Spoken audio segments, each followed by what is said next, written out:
KBS 1라디오 신성원의 오늘 세계는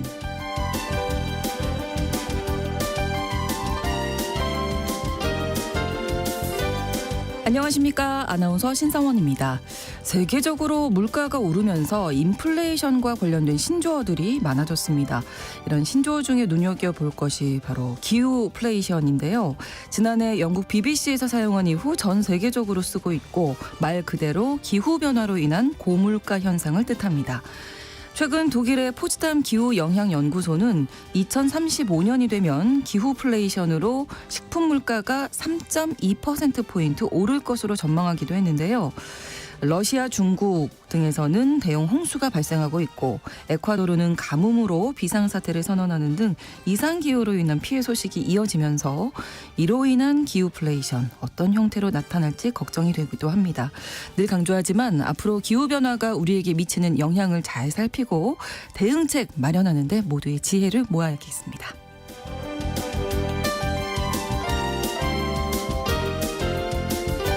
오늘 주목할 국제사회 뉴스 헤드라인 뉴스와 키워드로 정리해드립니다. 통신원 취재수첩에서는 브라질 통신원 연결해서 리우데자네이루의 예수상이 녹색으로 변한 이유가 무엇인지 알아보겠습니다. 또 글로벌 이슈에서는 미국 하원의회에서 통과된 우크라이나 지원 법안이 전쟁에는 어떤 영향을 미칠지 짚어보겠습니다. 4월 23일 화요일 KBS 1라디오 신성원의 오늘 세계는 시작합니다.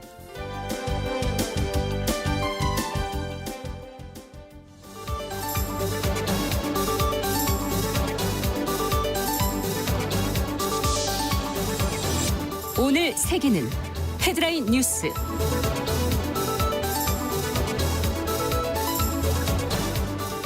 북한의 단거리 탄도미사일 발사에 대해 유엔과 국제사회가 명백한 국제법 위반이라고 지적했습니다.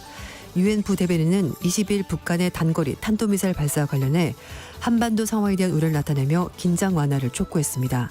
유럽연합 대변인도 북한이 불안정을 야기하는 행동을 자제하고 미국과 한국이 제안한 대화에 건설적으로 호응할 것을 촉구한다고 밝혔습니다. 북한의 미사일 시험 발사는 지난 2일 중장거리 극초음속 미사일 시험 발사 이후 20일 만에 처음입니다. 지난해 전 세계 군사 지출이 사상 최대치를 기록했습니다. 스톡홀름 국제평화연구소는 지난해 전 세계 군사 지출이 2조 4천억 달러로 9년 연속 증가했다고 밝혔는데요. 특히 지난해 지출이 2009년 이후 가장 많이 증가했습니다. 우크라이나 러시아 전쟁과 중동 분쟁 등 이른바 두 개 전쟁이 주요 원인으로 꼽혔습니다. 전 세계 최대 군사 지출 국가는 1위 미국, 2위 중국이었는데요. 미국과 중국의 군사 지출이 전 세계 군사비 비중의 49%를 차지했습니다. 토니 블링컨 미 국무장관이 중국의 러시아에 대한 무기 수출을 경고할 것으로 보입니다. 중국을 방문할 예정인 블링컨 장관은 중국이 러시아에 무기 관련 기술 수출을 중단하지 않으면 제재에 나설 것이라고 경고할 예정입니다. 영국의 파이낸셜 타임즈는 소식통을 인용해서 블링컨 장관이 미국이 어떤 조치를 취할 것인지 밝힐 계획은 없지만 미국은 중국 금융기관과 기타 기관에 대한 제재를 고려하고 있다고 전했습니다. 기시다 후미오 일본 총리가 A급 전범이 합사된 야스쿠니 신사에 공물을 복납했습니다. 일본 정부 대변인은 23일 일본 정부는 총리의 공물 복납에 대해 나라를 위해 숨진 이들을 존중하는 것은 당연하다며 총리가 개인 자격으로 한 것으로 이해하고 있다고 밝혔습니다. 기시다 총리는 어제 야스쿠니 신사의 춘계 예대제를 맞아 내각 총리 대신 기시다 후미오 명의로 마사사키라고 불리는 공물을 복납했습니다. 대만 동부에 이틀 연속 지진이 발생했습니다. 이번 달 초 규모 7.2의 강진이 발생했던 대만 동부 화롄현에서 또다시 규모 6 이상의 지진이 발생했습니다. 대만 기상청에 따르면 현지 시각으로 23일 오전 2시 32분쯤 화롄현 정부 청사에서 남서쪽으로 17.2km 떨어진 지점에서 규모 6.3의 지진이 발생했습니다. 기상청은 월요일 밤부터 화요일 이른 시각까지 80여의 지진이 여진이 발생했다고 전했는데요. 이번 지진으로 수도 타이페이 건물이 흔들렸으며 즉각적인 인명피해는 보고되지 않았습니다. 오픈 AI 최고 경영자인 샘 올트먼이 태양광 스타트업에 2천만 달러 돈으로 280억 원을 투자할 예정입니다. 올트만 CEO는 벤처캐피탈 앤드레스 호로위치와 함께 재생에너지 스타트업인 엑소와트에 투자를 결성했습니다. 엑스와트는 태양광 패널 대신 렌즈를 활용한 모듈을 개발해서 하루 최대 24시간 동안 에너지를 저장할 수 있도록 하는 기술을 가지고 있습니다. 월스트리트저널은 이번 투자가 막대한 전력을 소비하는 데이터 센터에 필요한 청정 에너지를 확보하기 위한 포석이라고 전했습니다. KBS 라디오 신성원의 오늘 세계는 오늘의 헤드라인 뉴스로 시작했습니다. 외신캐스터 조윤주 씨가 수고해 주셨고요. 이번에는 키워드로 뽑은 국제사회 소식을 함께 알아보도록 하죠. 첫 번째 키워드, 밖에 나갈 시간도 없는데 돈까지 떨어져. 네. 예. 돈이 없으면 안 나가면 되죠. 그렇죠. 못 나가죠. 근데 나갈 이제 수밖에 없군요. 반드시 나가야 되는데 돈까지 떨어져서 너무 속상한 사람이 어떡하죠? 그럼? 트럼프 전 대통령입니다. 네. 우리 보통 돈 없으면 아예 나가지 말지 뭐 집에 있지 이러는데 지금 선거를 앞두고 안 네. 나갈 수가 없는데 그렇죠. 돈까지 너무 많이 써가지고 이 대선 전까지 이 돈 될까라는 걱정을 하고 있는 건데요.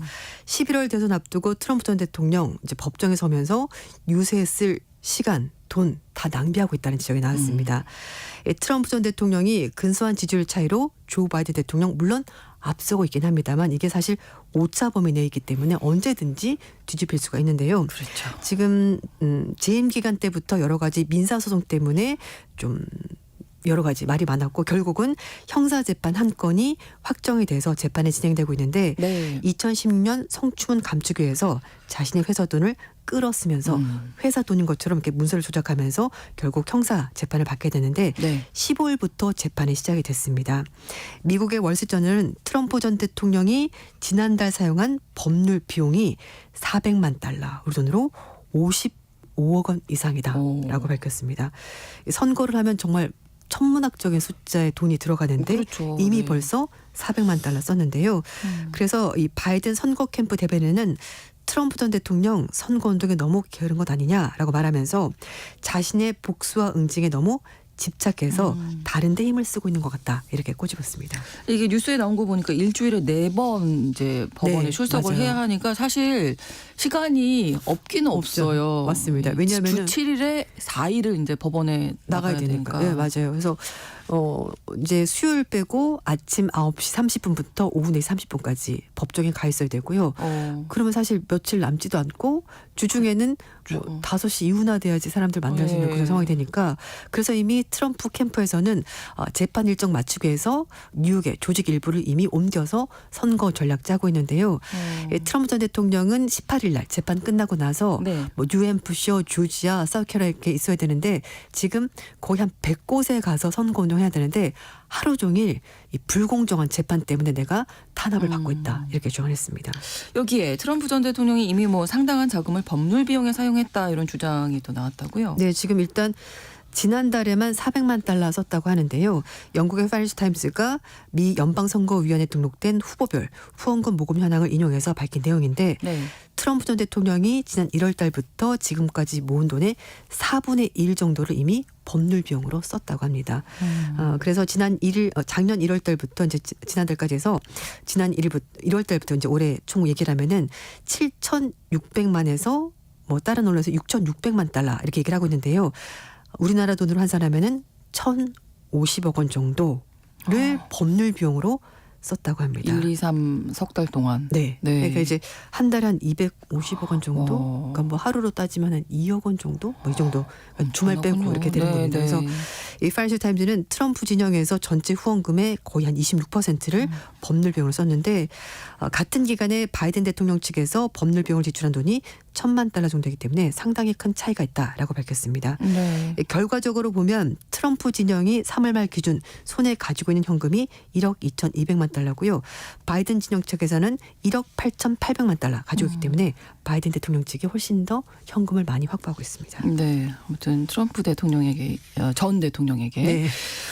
대선 운동하면서 이 사법 리스크가 어떻게 작용을 할지 좀 지켜봐야 되겠습니다. 또 뭐 네. 대기업 CEO들이 또 뭐 약간 후원한다는 얘기도 있긴 한데 근데 이렇게 된다고 하면은 후원도 네, 맞아요. 쉽게 받기가 어렵지 않을까 이런 그럴 수도 있을 생각도 것 들어요. 같습니다. 네.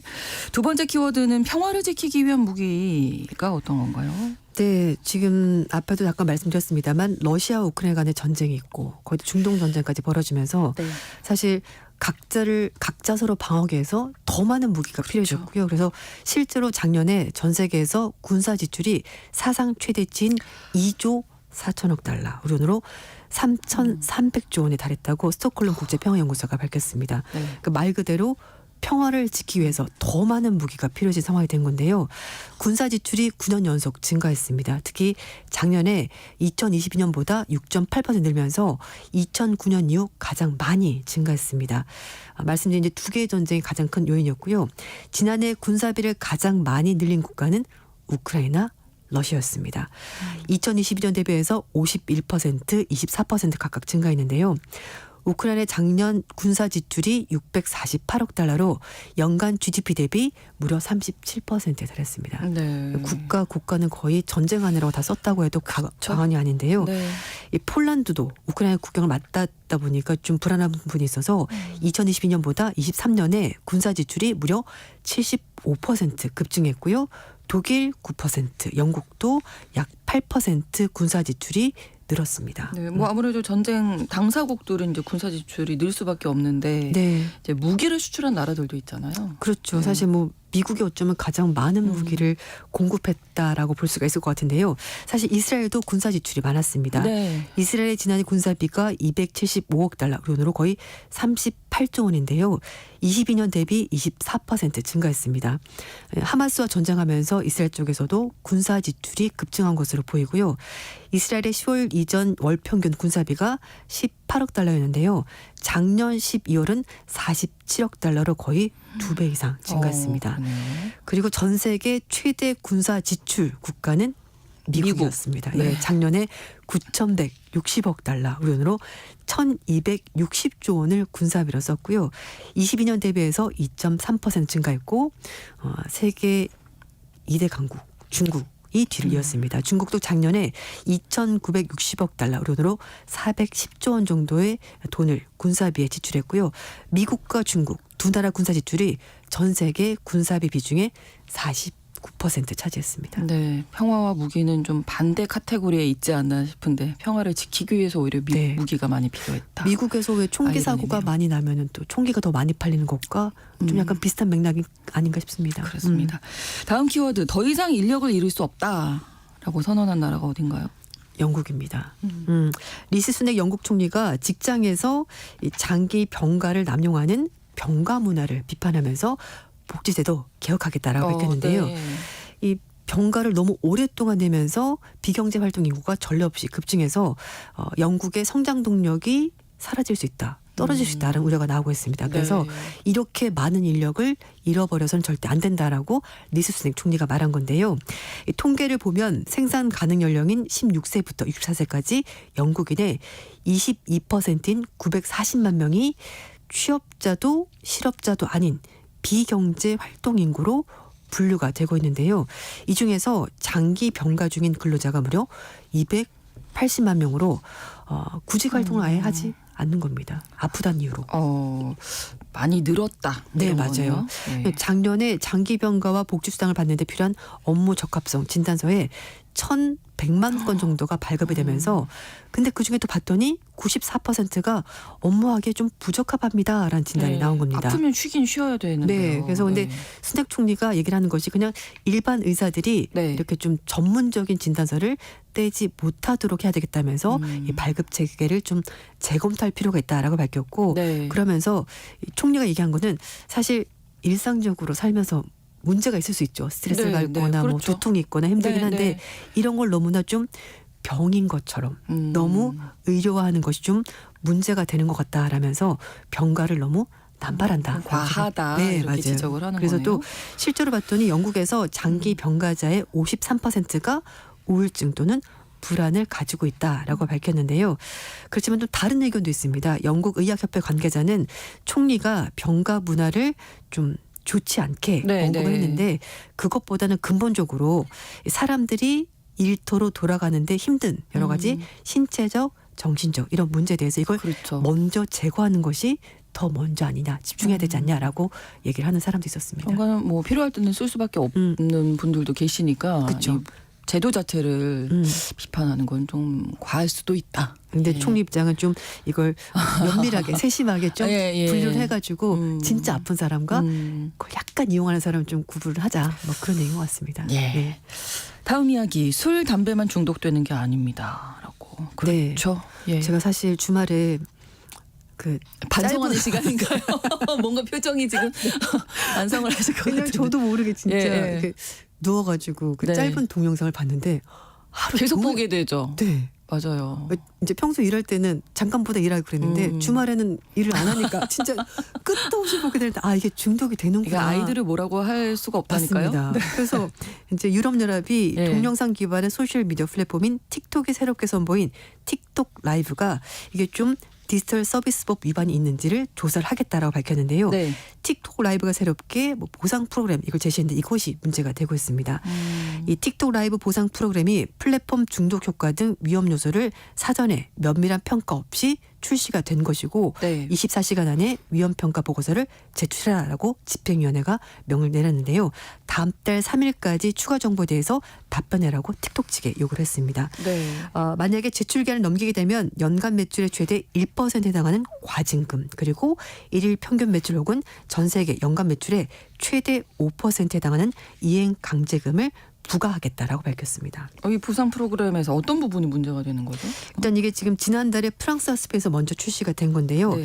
틱톡 라이브의 보상 프로그램은 이용자가 영상을 시청하거나 좋아요 이걸 눌러주면은 네. 포인트를 준다고 해요. 그래서 이 포인트를 가지고 기프트 카드 같은 거를 쓸 수가 있는 거죠. 그럼 계속 볼 수밖에 없겠네요. 이거 받으려고? 맞아요. 그렇게 되는 겁니다. 그래서 이게 틱톡 라이브가 원래는 만 18세 이상 이용자만 사용하도록 돼 있긴 한데 네. 사실 이게 확실한 연령 장치 그러니까 못 들어가는 장치가 없기 때문에 온라인으로는 이걸 확인할 수가 없잖아요. 그렇죠. 그러니까 어린이들도 충분히 여기에 들어갈 수가 있다는 것이 유럽연합 집행위원회 설명입니다. 그래서 틱톡 측에서 네. 안전성을 뒷받침할 만한 증거를 제시하지 않으면 네. 기능 중단 비롯해서 임시 조치도 취하겠다라고 경고를 한 겁니다. 틱톡 라이트죠, 라이트. 네, 라이트입니다. 틱톡 네, 라이트. 이거 어떻게 해야 되나요? 말은 라이트인데 라이트가 아니고. 라이트가 아닌 것 같은데요. 네, 맞습니다. 틱톡 오히려 헤비. 네, 맞아요. 이렇게 되지 않을까? 그렇습니다. 자, 다음 키워드 꽉 먹고 알 먹을 줄 알았는데 그렇지 않다는 이야기네요. 네, 인생은 계획대로 흘러가지 않습니다. 그럼요. 네.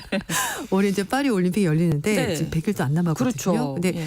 프랑스 사람들은 여름에 진짜 대규모로 한 달 정도 휴가를 갑니다. 보통 그렇죠. 그래서 네. 뭐 바캉스라고. 그래서 파리 시민들이 네. 그래 이번에 올림픽 하니까 우리 집 비잖아 이거 에어비앤비 해가지고 집 빌려주자. 네네. 이렇게 한 거죠. 좋은 근데- 계획인데요. 네. 그래서 이제 어떻게 보면 그러면 나 휴가도 가고 휴가 가 있는 동안 휴가비도 벌고 돈도 벌고. 그래서 네. 꼭 먹고 알 먹고 했는데 네. 모든 사람들이 똑같은 생각을 한 거죠. 모두가 우리 집을 내놓은 겁니다. 공급이 너무 많군요. 네. 그리고 이제 사람 생각에 관광객이 그렇게 많이 온대잖아. 비싸도 나갈 거야. 이렇게 된 겁니다. 네. 그래서 너무 높은 임대 가격 고집하면서 공급이 많아지니까 거래가 체결이 안 되는 겁니다. 근데 또 프랑스 파리 올림픽이 1900년 그리고 1924년에서 100년 만에 하는 거기 때문에 사람들의 기대가 굉장히 컸고요. 지금 예상한 바로는 1,500만 명 정도가 올림픽 기간 동안에 방문을 한다라고 하고요. 이 기간 동안 또 파리 시민들은 도시를 떠날 계획이라고 합니다.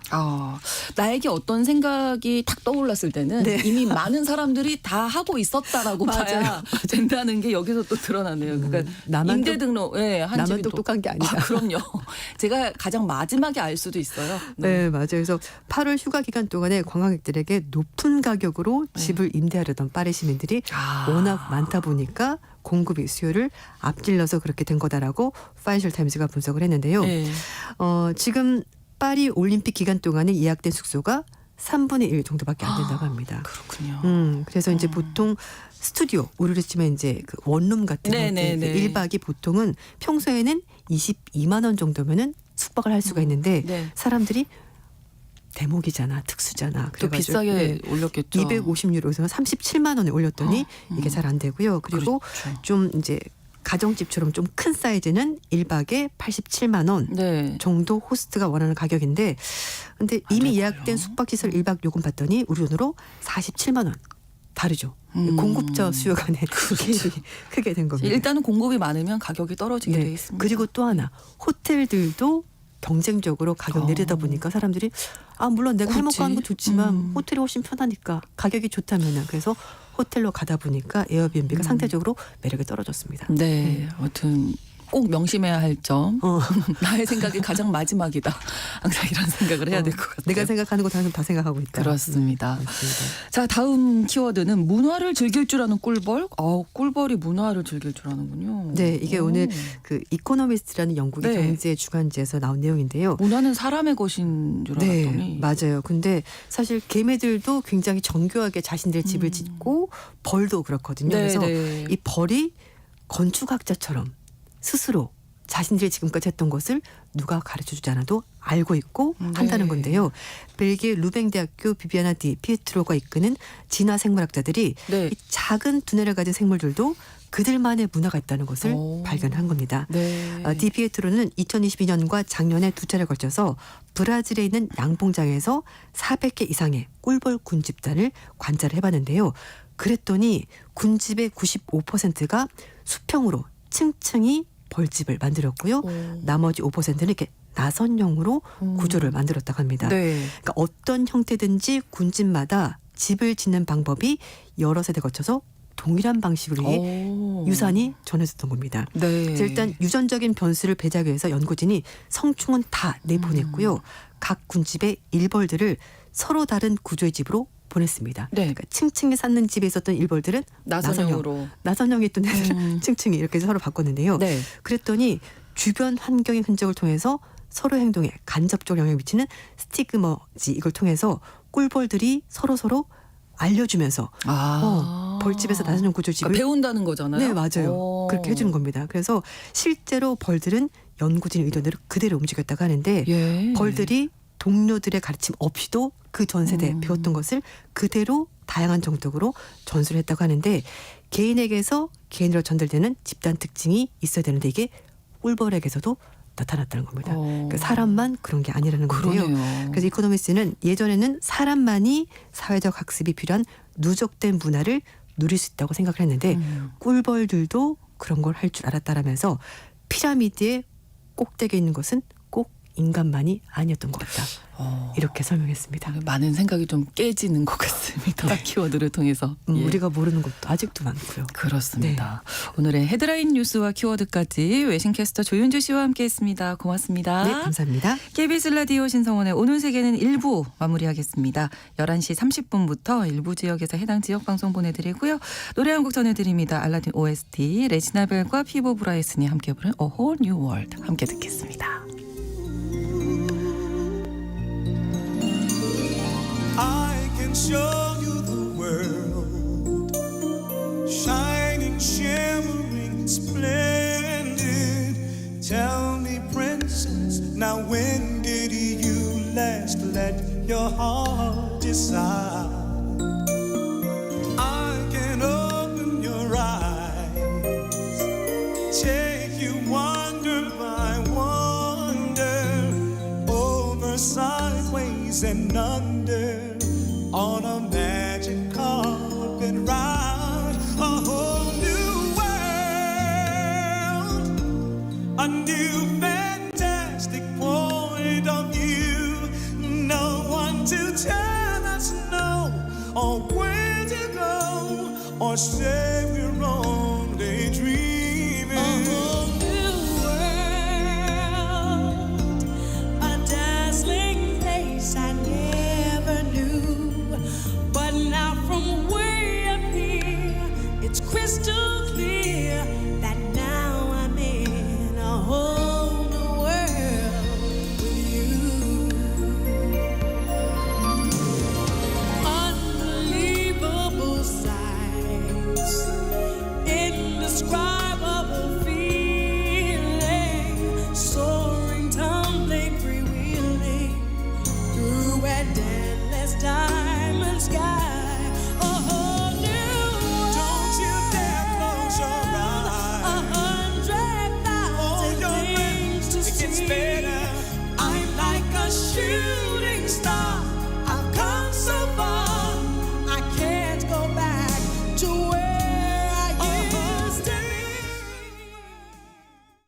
지금 시각은 11시 30분입니다. KBS Ladies and gentlemen. 국제사회의 다양한 뉴스를 한눈에 KBS 1라디오 신성원의 오늘 세계는 세계를 바로 보는 최소한의 투자입니다.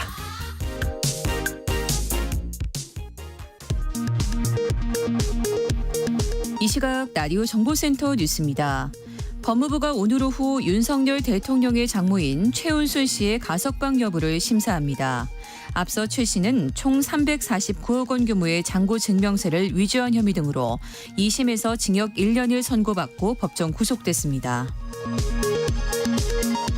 조국 전 법무부 장관의 딸 조민 씨가 포르쉐 자동차를 탄다고 허위 주장한 강용석 변호사와 김세희 전 MBC 기자에 대해 항소심에서도 무죄가 선고됐습니다. 앞서 1심은 해당 발언 내용은 허위이지만 조 씨의 사회적 평가를 저하시켰다고 단정할 수 없어 명예훼손이 아니라고 판단했습니다. 독감 백신 접종 후 희소성 신경질환에 걸렸다면 접종 전후 사정을 고려해 인과관계를 인정할 수 있다는 법원 판결이 나왔습니다. 서울고등법원은 1심 판결을 깨고 피해자 유족 측 승소 판결을 내렸습니다. 현대건설이 현대차그룹 임원에게 서울 강남구 일원동의 아파트를 특혜 분양했다는 고발장이 접수돼 경찰이 수사에 나섰습니다. 미국 국무부가 2023 국가별 인권 보고서를 통해 이른바 김만배 인터뷰 언론사 제재, 이명박 전 대통령 사면, 윤미향 전 의원 횡령 의혹 재판 등을 언급하면서 명예훼손죄를 포함한 표현의 자유 제한 등을 한국의 주요 인권 이슈로 거듭 거론했습니다. 오늘 일본 여야 국회의원 약 90명이 태평양 전쟁 A급 전범이 합서된 야스쿠니 신사에서 집단 참배했다고 지지통신이 보도했습니다. 오늘 새벽 타이완 화롄현 인근 해역에서 규모 6.0의 지진과 규모 6.3의 지진이 잇따라 발생했습니다. 이번 지진으로 화롄시의 건물 2채가 기울고 타이완 전역에서 흔들림이 감지됐습니다. 지금까지 라디오 정보센터 뉴스 정한나였습니다.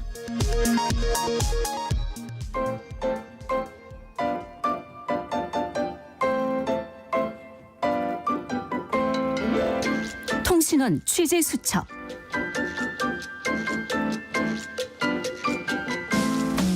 통신원 취재 수첩, 오늘은 브라질 상파울루로 가보겠습니다. 유재만 통신원이 연결되어 있습니다. 안녕하세요. 네, 안녕하세요. 네, 브라질 룰라 대통령은 좌파 성향이고 이웃나라인 아르헨티나 밀레이 대통령은 극우 성향으로 유명하잖아요.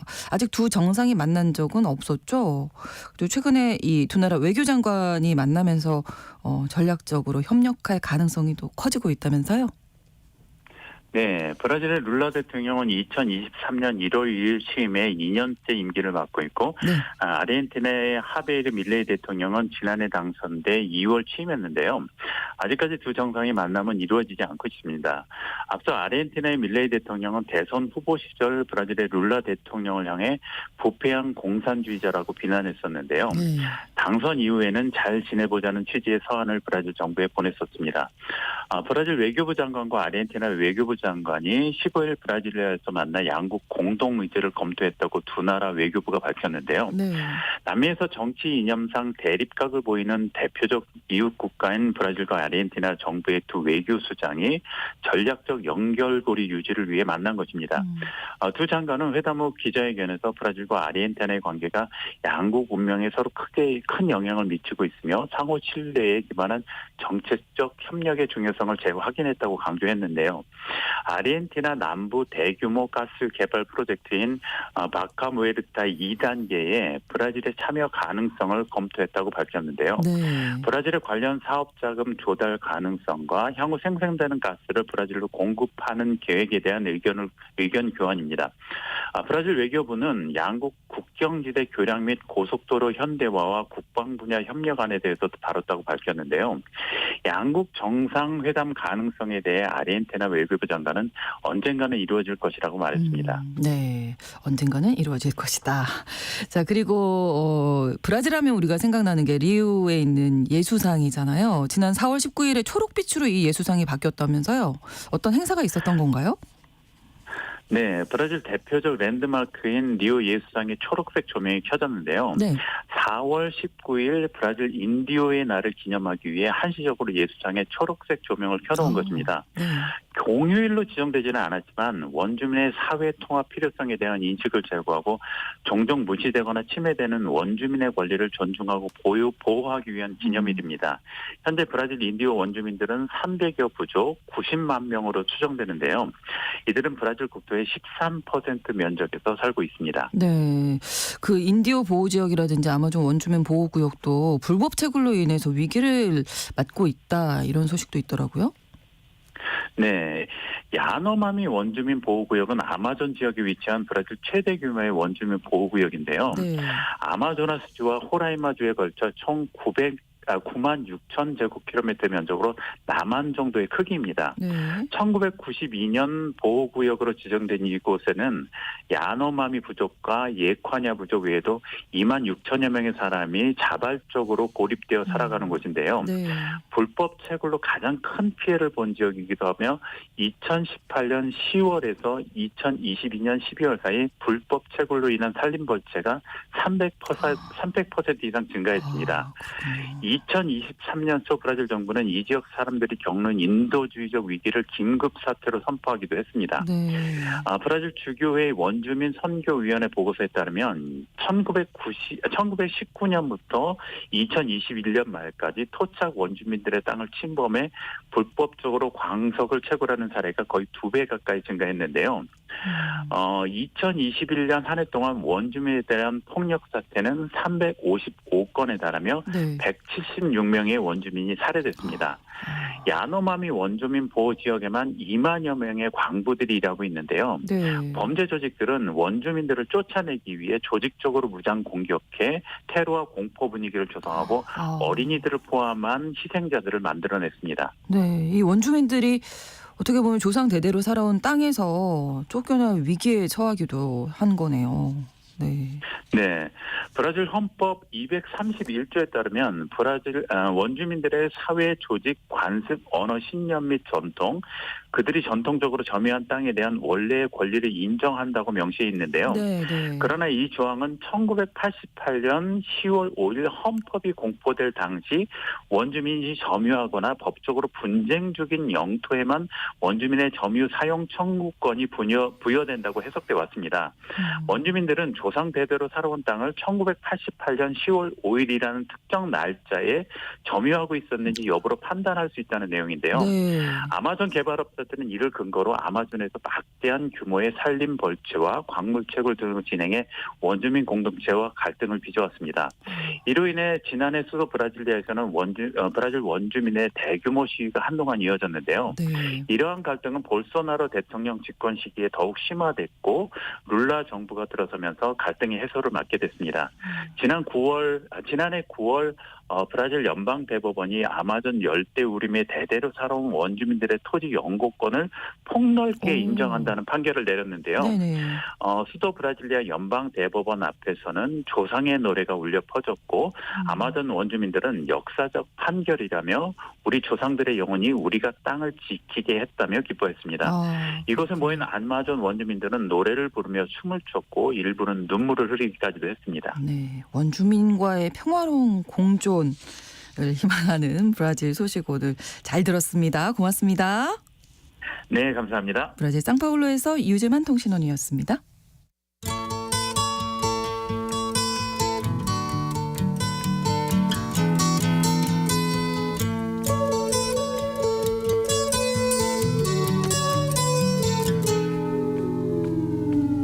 Here comes 미국 하원 의회가 6개월 동안 보류했던 우크라이나 지원 법안이 지난 20일에 통과가 됐습니다. 미국 의회의 결정이 우크라이나 전쟁에는 또 어떤 영향을 줄지 오늘 글로벌 이슈 시간 알아보겠습니다.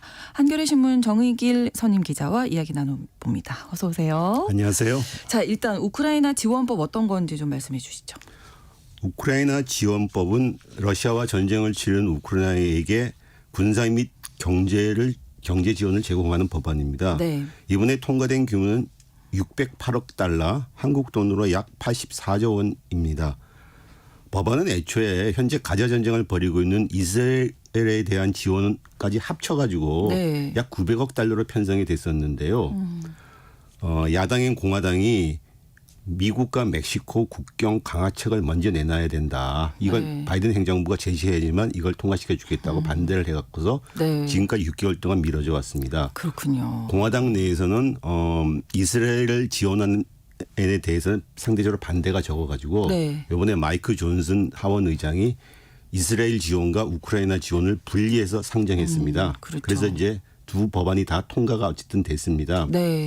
근데 우크라이나 지원안은 찬성 311표, 반대 112표로 가결됐습니다. 민주당 의원 211명 전원은 찬성을 했고 네. 공화당에서는 찬성 101, 반대 112이었습니다. 공화당 내에서는 반대가 여전히 다수라는 얘기죠. 왜 공화당 내에서는 이렇게 반대가 많을까요? 앞서 말한 대로 공화당 내에서는 최근 중남미에서 오는 비합법 이민자들이 몰려오는 네. 미 멕시코 국경 강화책을 주장했습니다. 이걸 먼저 내놔라. 네. 근데 공화당 내에서는 도널드 트럼프 전 대통령 현재 대선 후보죠. 그 지지층들이 미국 정부가 자국 국민이나 국내 문제는 대처 안 하면서 네. 해외에 있는 국가들만 지원한다. 이런 불만과 조류가 팽배해 있습니다. 네, 네. 그래서 이런 이제 그 미국을 먼저 챙겨야 된다. 이런 건 사실 미국의 오래된 전통 중에 하나입니다. 네, 네. 이른바 고립주의라고 하는 전통인데 고립주의. 예. 미국은 아메리카 대륙 밖의 문제에 대해서 개입할 필요도 없고 개입해서도 안 된다. 이런 거였는데 이것이 요즘 최근 들어서 백인 중하류층들을 중심으로 해서 네. 왜 우리를 지원 안 하고 해외만 지원하냐 이런 걸 나타나고 있는 거죠. 그러니까 네. 백인 중하류층들은 자기들이 이 나라의 주인인 것 같은데 이민자들이나 소수인종들이 더 혜택을 받는다. 그러면서 이제 트럼프 대통령이 이런 사람들의 표심을 자극해서 지지를 얻고 있는 거죠. 네, 네. 이번에도 그 공화당 내에 그 친트럼프 강경 소정파 의원들이 우크라이나 법안 통과 조건으로 바이든 행정부의 대규모 지출 법안을 먼저 조정해라 했습니다. 그런데 어쨌든 마이크 존슨 의장이 이 네. 법안 통과를 상당히 강행을 한 거죠. 그렇죠. 저번에도 마이크 존슨 전임인 케빈 메카시 하원 의장도 네. 그 친트럼프 소장파 의원들이 반대하는 법안을 통과시켰다가 하원 의장에서 물러났습니다. 반대했죠. 그래서 네. 어쨌든 통과는 됐는데 네. 마이크 존슨 의장의 지위가 지금 상당히 위태로울 수도 있습니다. 그러네요. 강행을 했기 때문에 네, 네. 어쨌든. 자, 이번 우크라이나 지원안으로 어쨌든 지원을 한다고 하니 뭐 우크라이나가 도움을 좀 받을 수 있겠네요. 네. 우크라이나는 지난해 연말 이후 사실상 서방의 지원을 거의 못 받았습니다. 유럽연합이 지난 2월에 500억 유로 규모의 지원안을 통과시키긴 했는데 네. 이거는 경제 지원안이 대부분입니다. 이번 미국의 608억 달러 지원안 중 518억 달러가 군사 지원입니다. 그러니까 상당히 규모가 크죠. 그러네요. 우크라이나 전쟁 이후 최대 규모입니다. 볼로디미르 젤렌스키 우크라이나 대통령은 러시아의 악이 승리해서는 안 된다고 믿는 모든 국민에게 감사한다며 우리는 미국의 지원을 이용해 두 나라를 강하게 만들고 푸틴이 패배해야만 하는 이 전쟁을 종식시킬 것이라고 아주 감사했습니다. 그런데 국제사회에서는 군사적인 효과가 물론 있을 것이지만 그보다는 우크라이나에게 주는 사기 진작 효과가 더 클 것이다 이렇게 내다보고 있습니다. 즉 우크라이나가 서방에서 버림받지 않았다. 네.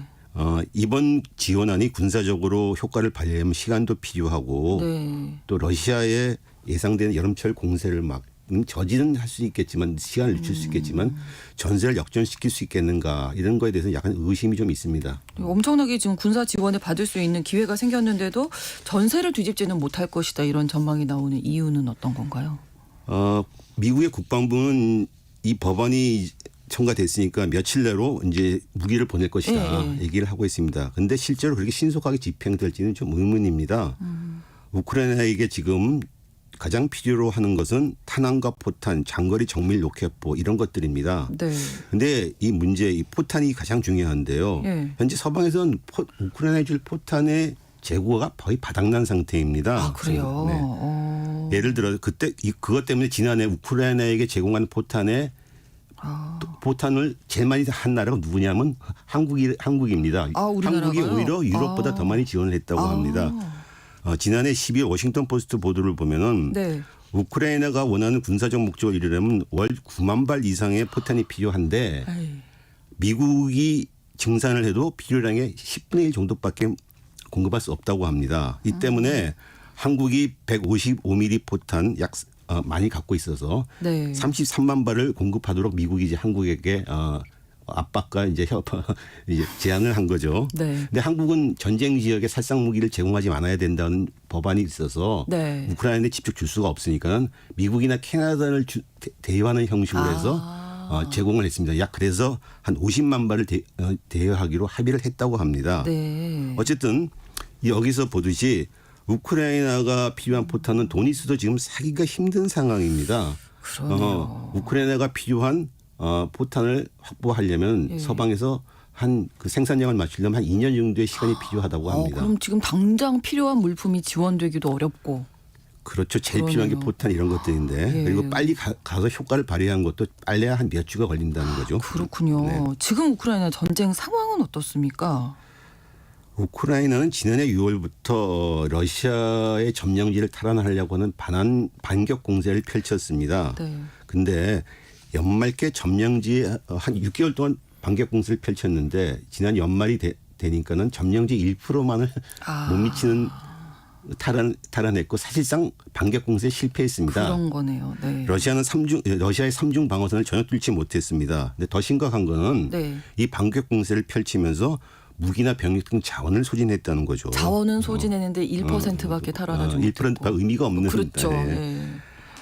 그러고 나서 지난 연말부터 러시아의 재반격 공세가 이제 시작된 거죠. 네. 러시아는 올해 들어서 오히려 360평방킬로미터의 점령지를 확장했습니다. 그리고 한 전선의 한 5곳 정도에서 지금 공세를 펼치고 있습니다. 특히 요충지인 동부전선의 요충지인 아우디우카를 탈환했고 네. 그 북쪽에 차시우 야우라는 데도 공세를 가하고 있습니다. 차시우 야우라는 데는 높은 지대에 있어가지고 만약에 러시아가 여기를 탈환하게 되면은 네. 그 서쪽에 있는 도네츠크 지역의 주요 도시들을 갖다가 다 위협할 수 있게 됩니다. 그러니까 상당히 전황이 어느 참 절박하다고 할 수 있습니다. 사실 그 전쟁 초기에는 뭐 서방의 지원도 많았고 좀 우크라이나가 잘 싸우는 것처럼 보였는데 왜 이렇게 좀 전황에 좀 밀리는 상황인 건지. 그렇죠. 미국이나 서유럽 국가들이 압도적으로 러시아보다 국력이 네, 많아서 네. 전적을 지원하고 있는데 네. 근데 문제는 어쨌든 간에 현재 러시아의 전쟁 수행력이 월등하다는 겁니다. 미국 등 서방은 이제 우크라이나 전쟁이 발발하니까 러시아를 발목을 옥죄려고 대규모 제재를 가했습니다. 그렇죠. 금융 제재, 러시아 네. 해외 자산 동결, 네, 네. 뭐 이런 것들 쭉 해서 뭐 전례 없는 진짜 제재를 가했는데 문제는 러시아가 여기에 효과가 별로 없었다는 겁니다. 그렇다고 왜냐하면은 하더라고요. 러시아의 최대 돈줄인 석유, 네. 석유가 오히려 러시아가 수출 못하게 하니까 국제 가격이 뛰어버렸습니다. 그렇죠. 그래서 제재에 참가 안 하는 중국이나 인도 이런 나라에 러시아가 싼 값을 오히려 공급을 해도 지난 전쟁 전보다 수입이 줄지 않았다는 거죠.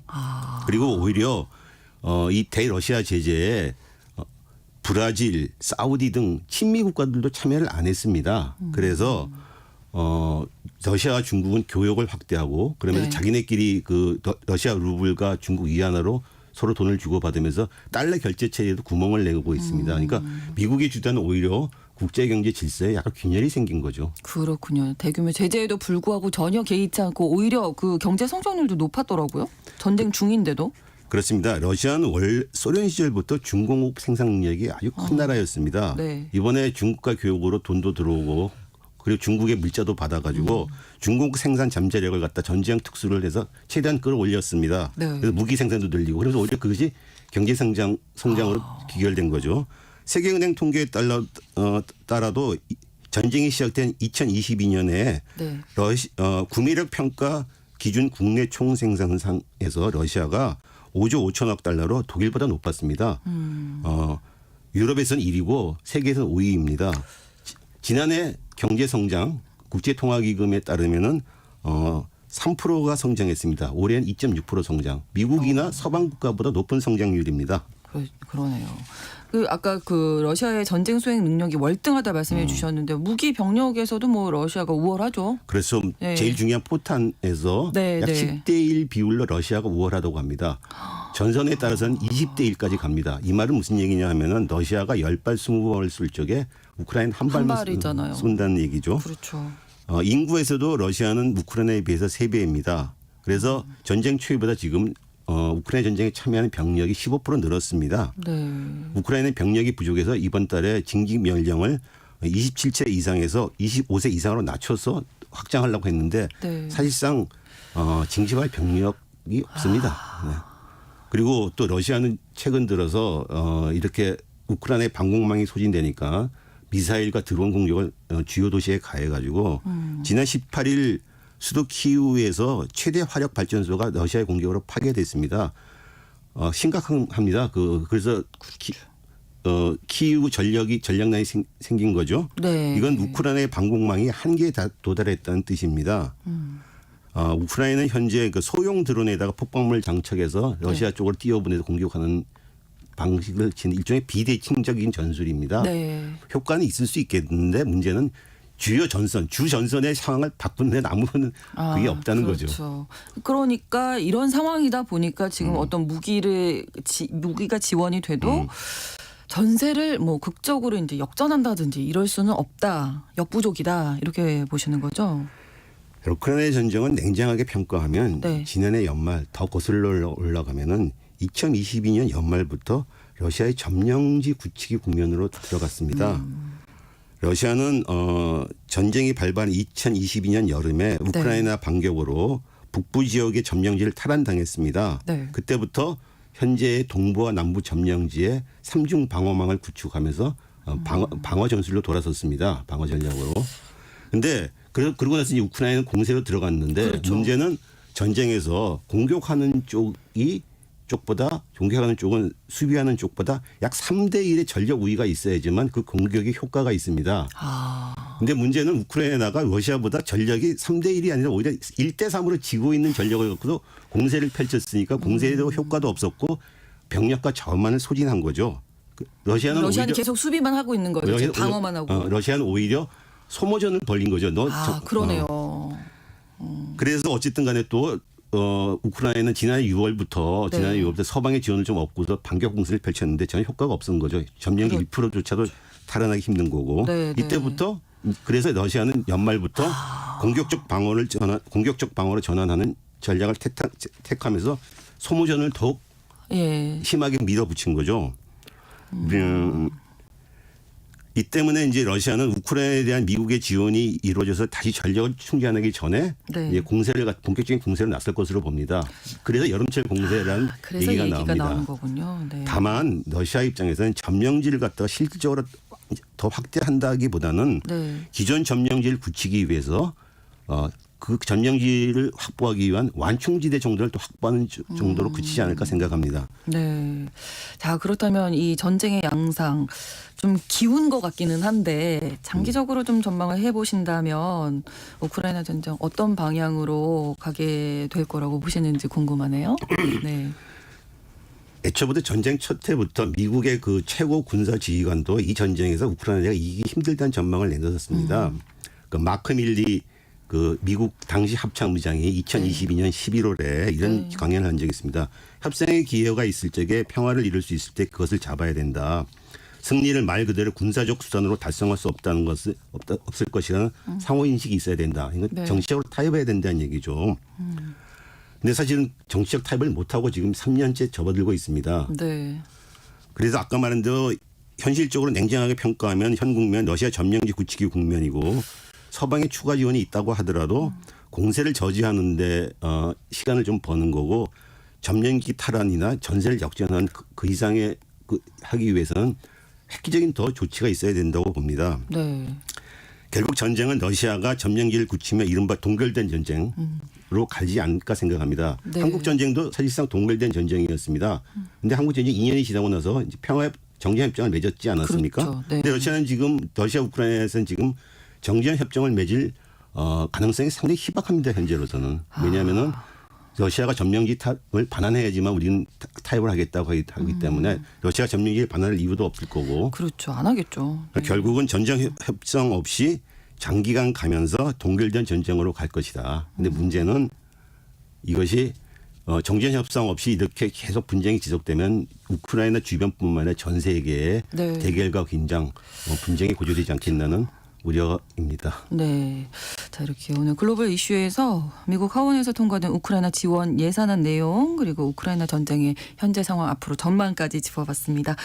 한겨레 신문 정익기 선임 기자와 함께했습니다. 고맙습니다. 감사합니다. 오늘 방송 마무리하면서 마이클 잭슨의 노래 Heal the World 전해드리겠습니다. KBS 1라디오 신성원의 오늘 세계는 내일 오전에 다시 인사드리겠습니다. 고맙습니다. There's a place in your heart, and I know that it is love.